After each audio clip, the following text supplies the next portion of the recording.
श्रीलंका में इस समय फूड फ्यूल मेडिसिन की कमी से लेकर लंबे समय तक डेली पावर कट्स होना आम सी बात हो गई है।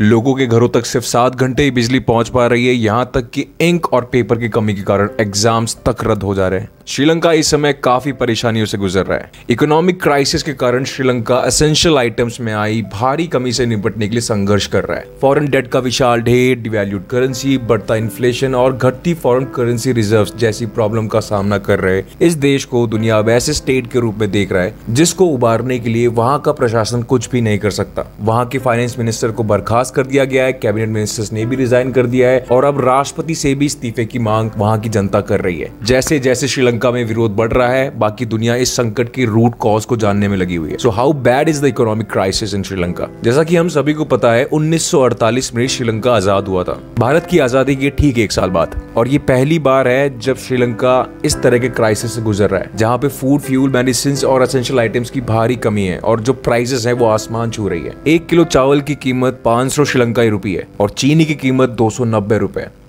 जो कि अगर हम इंडियन करेंसी में बात करें तो 126 रुपए हमारे यहाँ चावल है और 73 रुपए के आसपास हमारे यहाँ चीनी मिलती है। श्रीलंका के लोगों को जरूरी सामान लेने के लिए घंटों लाइन में लगना पड़ रहा है। फ्यूल डिस्ट्रीब्यूशन में मदद के लिए स्टेट ऑर्गेनाइज्ड फ्यूल स्टेशन पर अब सेना को तैनात कर दिया गया है। अप्रैल मंथ की भारी गर्मी में लोग 7-7 घंटे बिजली कटौती का सामना कर रहे हैं और घंटों लाइन में लग रहे हैं। श्रीलंका के एडमिनिस्ट्रेशन को हाल ही में इंक और पेपर की कमी के कारण स्कूल की परीक्षाओं को कैंसिल करना पड़ा। फरवरी के बाद देश में इन्फ्लेशन बढ़कर 15.1% हो गया और इसका डेट टू जीडीपी रेशियो 119% हो गया। So how did the country come to this stage? Sri Lanka एक आइलैंड नेशन है और श्रीलंका की गिरती जीडीपी का मेन रीजन इसके फॉरेक्स रिजर्व में आई भारी कमी है। श्रीलंका एक ऐसा देश है जो अधिकतर इंपोर्ट करता है और अब श्रीलंका के पास केवल $2 बिलियन का ही रिजर्व बचा है, जिससे श्रीलंका अब बेसिक एसेंशियल कमोडिटीज को भी इंपोर्ट नहीं कर सकता। श्रीलंका के राष्ट्रपति गोटाबाया राजपक्षे ने एडमिट किया है कि श्रीलंका में $10 अरब का ट्रेड डेफिसिट हुआ है, जो कि फॉरेक्स रिजर्व में आई भारी गिरावट का एक रूट कॉज है। इस देश पर 7 बिलियन का फॉरेन डेट है, जिसमें हर साल जुलाई तक चुकाए जाने वाले $1 बिलियन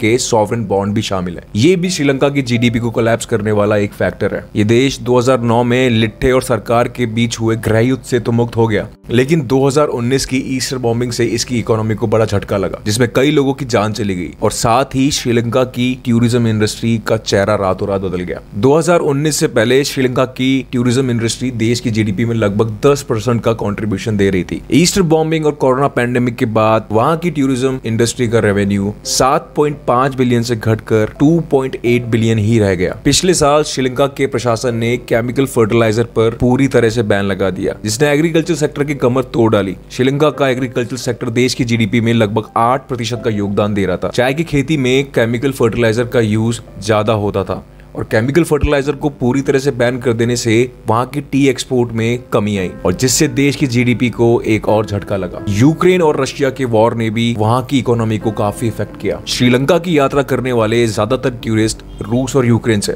और इस वॉर ने टूरिस्ट के अराइवल्स पर एक डेंट छोड़ दिया। श्रीलंका इन दोनों देशों को अपनी चाय का एक्सपोर्ट भी करता था, साथ ही गेहूं और सनफ्लावर के तेल का लगभग आधा हिस्सा उनसे इंपोर्ट भी करता है। युद्ध के कारण तेल की कीमत काफी बढ़ गई, जिससे इसका फॉरेक्स क्राइसिस और भी बढ़ गया। So how has the country responded to this crisis so far? बढ़ती महंगाई के बीच पिछले साल सितंबर में श्रीलंका ने फूड सप्लाई को कंट्रोल करने के लिए इकोनॉमिक इमरजेंसी को डिक्लेयर किया। इस इमरजेंसी के दौरान श्रीलंका ने अपनी करेंसी को डिवैल्यूड किया, देश में आई फॉरेक्स रिजर्व की कमी को रोकने के लिए कई आइटम्स की इंपोर्ट पर बैन लगाया और इसी दौरान श्रीलंका ने पहली बार फर्टिलाइजर को पार्टली बैन किया। श्रीलंका ने अपने डेट को रीस्ट्रक्चर करने के साथ साथ बेल आउट के लिए भी आईएमएफ को कांटेक्ट किया।